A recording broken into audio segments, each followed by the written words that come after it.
5ই আগস্টের আগের র্যাব আর বর্তমানে র্যাবের কার্যক্রমে অনেক পরিবর্তন হয়েছে বলে মন্তব্য করেছেন অন্তর্বর্তী সরকারের স্বরাষ্ট্র উপদেষ্টা মোহাম্মদ জাহাঙ্গীর আলম চৌধুরী।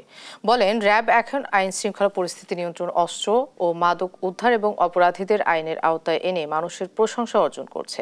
বৃহস্পতিবার বিকেলে রাজধানীর কুর্মিটোলায় র্যাব সদর দপ্তর পরিদর্শনের সময় এসব কথা বলেন তিনি। স্বরাষ্ট্র উপদেষ্টা বলেন, সামনে জাতীয় নির্বাচন, বিভিন্ন বিশ্ববিদ্যালয় নির্বাচন ঘিরে আইন শৃঙ্খলা পরিস্থিতি স্বাভাবিক রাখতে র্যাবের ঊর্ধ্বতন কর্মকর্তা ও বিভিন্ন ব্যাটালিয়নদের অধিনায়কদের দিক নির্দেশনা দেওয়া হয়েছে।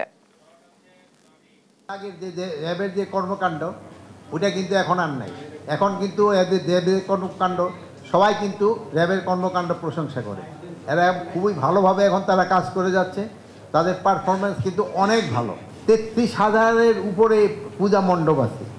এখানে ছোটোখাটো দুই একটা ঘটনা যেটা বললেন যে ইস্যু হয়ে যেতে পারে, যেন এইসব যেন ঘটনা না ঘটে, এই জন্য আপনারা যদি কোনো আর্লি ইনফরমেশন থাকবেন আপনার বাহিনীগুলির দিলে কিন্তু সবচেয়ে ভালো।